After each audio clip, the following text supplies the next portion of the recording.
오늘 말씀 보면 야고보가 1절부터 다음과 같이 말합니다. 형제들아, 너희는 선생된 우리가 더 큰 심판을 받을 줄 알고 선생이 많이 되지 말라. 그럼 우리는 여기서 질문을 할 수 있습니다. 왜 선생이 더 큰 심판을 받게 되고 또 선생이 많이 되지 말라고 야고보는 권고하고 있는 것일까요? 오늘 말씀에서 선생, 이 선생이라는 것에 어떤 분들은 거짓 교사라고 해석하시기도 하고 어떤 분들은 교회의 여러 가르치는, 교회 공동체 내에서 가르치는 일을 하시는 분들을 하시는 분들이라고 해석합니다. 무엇이 됐든 간에 이 선생이라는 자리는 결국 교회 공동체 내에서 하나님의 말씀을 가르치고 하나님의 어떤 영향력을 끼치는 사람들, 이 사람들을 선생이라고 합니다. 그러면은 왜 이 선생이 더 큰 심판을 받게 될까라고 야고보는 권고하고 있는 것일까요? 만일 이 하나님의 말씀을 전하는 사람, 교회 공동체 안에서 영향력을 끼치는 사람이 잘못된 복음을 전하게 될 경우에, 잘못된 것을 가르칠 경우에 그 파급력이 얼마나 크고 그 공동체가 얼마나 위험해지겠습니까? 예수님께서 마태복음 23장에서 바리새인과 서기관들을 꾸짖으시면서 그들에 대해서 다음과 같이 말씀하십니다. 바리새인과 서기관들, 그들은 천국 문을 닫고 다른 사람들이 천국에 들어가지 못하게 할 뿐만 아니라 자기 자신조차도 천국에 들어가지 못할 사람들, 이 사람들은 바다와 육지를 두루 돌아다니면서 교인들을 샅샅이 찾아서 그들을 배나 자신들의 배 이상이나 더 큰 지옥 자식을 만드는 사람들, 이 잘못된 지도자들을 예수님께서는 꾸짖고 계십니다. 하지만 아무리 훌륭한 지도자고 아무리 좋은 말씀을 열심히 전하는 사람이라고 해서 왜 실수가 없겠습니까? 실수는 말 그대로 실수입니다. 그 사람에게 악 영향을 끼치고 민폐를 끼치려고 하는 행동이 아니라 우리는 누구나 실수를 할 수 있습니다. 더구나 우리는 말로 실수를 할 수 있습니다. 그런데 문제는 이 작은 실수조차 한 영혼을 잘못된 길로 인도할 위험이 있다는 것입니다. 따라서 선생된 자는, 교회 내에서 선생된 자는 자신의 말과 자신의 행동에 책임감과 무게가 있다는 것을 알고 자중해야 됩니다.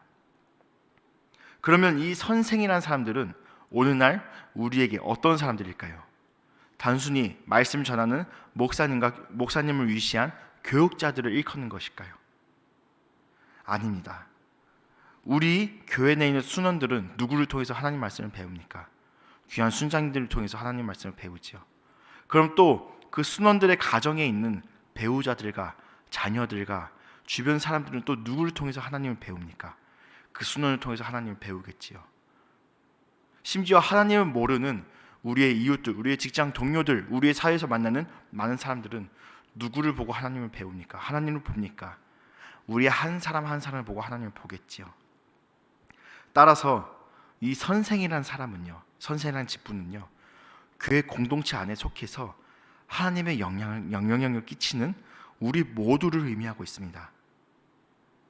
두 번째, 혀는 불의의 세계라고 야고보는 말하고 있습니다. 아무리 힘이 세고 덩치가 큰 말이라도 그 입에 물린 재갈을 가지고 말을 다스릴 수 있습니다. 아무리 커다랗고 몇십 톤급, 몇백 톤급 커다란 배라 할지라도 그 배에 있는 작은 키를 쥐고 있는 선장이 그 배를 좌지우지합니다. 우리의 새치 작은 혀 또한 우리의 온 몸뿐만 아니라 우리의 모든 인생, 우리의 과거와 현재와 미래를 결정짓습니다. 그런데 문제가 있습니다. 이 작은 혀는요, 말들은 재갈을 물려서 우리의 마음대로 다스릴 수 있고 커다란 배 또한 그 작은 키를 우리 손에 쥐므로써 다스릴 수 있지만은 우리의 이 작은 새치 혀조차 우리는 마음대로 다스릴 수 없다. 이것이 가장 큰 문제입니다. 심지어는 이 혀를 삶의 수레바퀴를 불태워버리는 불의의 세계를 만들어내는 초석이라고 야고보는 말하고 있습니다. 불의의 세계는 무엇입니까? 불의의 세계란 의의 왕이신 하나님과 정반대되는 것, 공의의 왕이신, 의의 왕이신 하나님을 대적하고 하나님을 거스르고 하나님께 반역하는 모든 것을 총체적으로 이루는 것이 불의의 세계입니다. 하나님께 반역하는 것이 어디서 시작됐습니까? 저 옛뱀 사탄, 저 뱀의 혀에서부터 시작된 이 불의의 세계는 하와를 속이고, 하와가 또다시 불의의 혀를, 불의의 세계를 만들어내고, 아담이 또다시 불의의 세계를 만들어내고, 온 인류, 우리 모두가 불의의 세계에 속하게 되었습니다. 하나님께 반역하게 되었습니다. 결국 우리 입에서 나오는 말들은 하나님께 반역하고 하나님의 섭리에 거스르는 모든 불의의 세계를 만들어내게 되었습니다. 이 반역의 불씨는 우리 자신의 인생을 파멸의 길로 이끌 뿐만 아니라 우리의 이웃과 우리의 다음 세대, 우리에게 속한 모든, 우리 주변에 있는 모든 사람들을 또한 파멸로 이끄는, 우리의 삶의 수레바퀴를 불태워버리는 그러한 악을 저지르게 만드는 것이 바로 우리의 셋째 혀라는 말씀입니다. 그러면은 우리 한 사람 한 사람이 가지는 이 혀의 파급력이 얼마나 무서운 것인지 우리는 자중하고 깨달아야 합니다. 하지만 한편으로는 억울한 마음이 들 수 있습니다. 왜냐하면 실수이기 때문입니다. 우리가 누군가의 삶을 파멸시키려고 말로 그 사람을 파멸시키는 것입니까? 때로는 우리가 의도치 않은 말이 그 사람을 실족시킬 수도 있고 넘어뜨릴 수도 있고, 심지어는 그 사람을 교회에서 떠나게 할 수 있는데, 우리가 그러고 싶어서 그런 것이 아닐 때가 있습니다. 그렇게 생각하면 우리가 얼마나 숨이 막힐까요? 우리의 작은 말과 작은 행동이 그런 끔찍한 결과를 만들어낸다. 심지어 내가 의도하지 않은 실수가 그런 끔찍한 결과를 만들어낸다. 얼마나 숨이 막힙니까? 야고보는 이것에 대해서 또한 지적하고 있습니다. 우리가 입으로는 하나님을 찬양하고 하나님의 영광을 높인다고 하면서도 어찌하여 하나님께서 손수 지으신, 하나님의 형상이 깃든 하나님께서 손수 지으신 사람들을 왜 우리가 저주하느냐? 이것은 마땅치 않는 일이라. 이것은 말도 안 되는 일이다. 야고보는 지적하고 있습니다. 우리는 하나님께서 나를 사랑하신다는 것, 하나님께서 나를 존귀한 존재로 여기신다는 것, 이것에 민감하게 반응하지만은 우리는 자칫 우리 이외의 다른 지체들, 우리의 형제와 자매와 우리의 가족들, 우리의 교우들, 우리의 이웃들이, 그들 또한 하나님께서 그들의 인생을 손수 계획하시고 지으시고 만드셨다는 것을 우리가 잊고 살아갑니다. 우리가 많은 순간 그 귀한 사실을 잊고 살아갑니다. 왜 우리는 이런 사람들입니까? 하나님을 사랑한다고 하면서, 하나님께 영광을 돌린다고 하면서 정작 이웃을 사랑하지 못하는 그런 모습들이 왜 우리에게서 나타나고 우리의 작은 말과 행동으로 그 사람들을 넘어뜨린 것입니까? 내가 다른 사람에게 상처 입힌 것은 사실 더욱더 끔찍하고 무서운 사실이지요. 내가 상처받는 것도 싫지만은 나의 작은 말과 나의 작은 행동으로 남에게 커다란 상처를 줬다. 이것은 상상만 해도 사실 더욱더 가슴이 아픈 일입니다. 우리는 그러면은 이 끔찍한 굴레에서 벗어날 수 없습니까? 우리가 이 끔찍한 굴레에서 벗어날 수 있는 방법은 내일 말씀을 통해서 배울 17절 말씀에서 언급하고 있습니다. 바로 위로부터 난 지혜가 아니면은 우리는 이 끔찍한 굴레에서 벗어날 수 없다고 야고보는 말씀하고 있습니다. 이사야서 53장 6절 말씀을 보면 우리는 다 양 같아서 그릇 행하여 각기 제 갈 길로 갔거늘 여호와께서는 우리 모두의 죄악을 그에게 담당시키셨도다. 양들은 어떤 존재입니까? 눈이 어둡고요, 자기 마음대로 행동하는 존재들입니다. 그렇기 때문에 자기들끼리 치고받아요.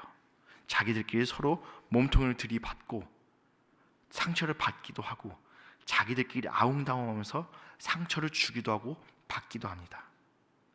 그렇기 때문에 이 양들에게 필요한 것은 선한 목자 대신 예수 그리스도가 필요합니다. 이들에게 예수 그리스도가 없다면 계속해서 상처를 주고받을 것입니다. 하지만 반대로 이들에게 예수 그리스도가, 선한 목자 대신 예수 그리스도께서 오신다면 그들을 옳은 길로 인도하실 것입니다. 우리는 하나님을 찬양한다 하면서도 사람을 저주하는 이 끔찍한 굴레를 예수 그리스도를 통하여 우리는 벗어날 수 있습니다. 말씀을 정리하겠습니다. 우리는 하나님을 믿고 하나님을 우리의 구주로 고백하는 사람들이고 그렇게 해서 모인 교회이고 공동체입니다. 하지만 우리가 자주 간과하는 사실이 있습니다.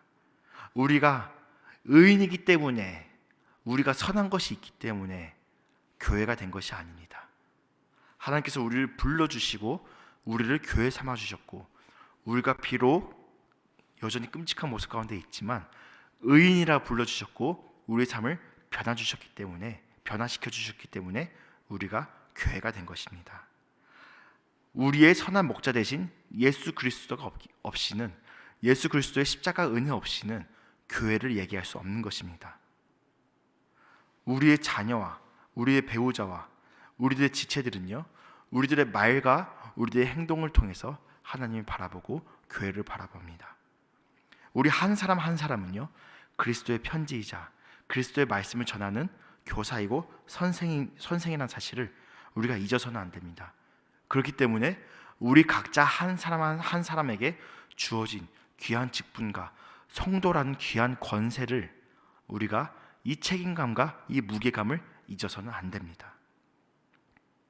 따라서 우리는 우리의 말과 행동을 자중해야 합니다. 하지만 단순히 자중하는 것만으로는 우리가 이 문제들을 해결할 수 없습니다. 우리에게는 위로부터 난 지혜가 필요합니다. 바로 예수께서 보내주신 진리의 영이신 성령님의 임재하심이 우리에게 매우 절실한 까닭이 바로 이 사실입니다. 우리의 모든 말과 행동 가운데 성령님의 인도하심 가운데서 성령님의 역사하심을 의지하면서 우리가 말하고 행동하는 오늘 하루가 되기를 예수님의 이름으로 축복하겠습니다. 기도하겠습니다. 사랑과 은혜가 풍성하신 하나님 아버지, 감사합니다. 하나님, 우리는 여전히 우리의 입으로 하나님을 찬양한다 하면서도 하나님께서 주신 귀한 지체들을 저주하고 있습니다. 하나님, 우리가 우리 혀가 지닌 그 무게와 책임감을 깨닫게 하여 주시옵소서. 또한 예수 그리스도가 없으면은 우리의 혀가 여전히 불의의 세계 가운데 거한다는 사실을 우리가 잊지 않게 하여 주시옵소서. 우리가 이 시간 성령님을 구합니다. 우리의 말과 행동 가운데서 성령 하나님 충만하게 임재하여 주셔서 우리의 말과 우리의 행동을 통하여 하나님의 역사하심이 온전하게 드러나게 하여 주시옵소서. 우리의 말과 행동이 우리의 이웃과 지체들을 상처 입히고 넘어뜨린 것이 아니라 우리의 말과 행동을 통하여 하나님의 지혜가 드러나고 하나님의 은혜가 풍성하게 드러나게 하여 주시옵소서. 우리가 오늘 하루 살아갈 때 하나님의 임재하신 가운데, 성령님의 임재하신 가운데 살아가게 하여 주시옵소서. 살아계신 예수님의 이름으로 기도합니다. 아멘. 하늘에 계신 우리 아버지여, 이름이 거룩히 여김을 받으시오며 나라의 임하옵시며 뜻이 하늘에서 이루어진 것 같이 땅에서도 이루어지이다. 오늘 우리에게 일용할 양식을 주시옵고 우리가 우리에게 죄 지은 자를 사하여 준 것 같이 우리의 죄를 사하여 주시옵고 우리를 시험에 들게 하지 마시옵고 다만 악에서 구하시옵소서. 나라와 권세와 영광이 아버지께 영원히 있사옵나이다. 아멘.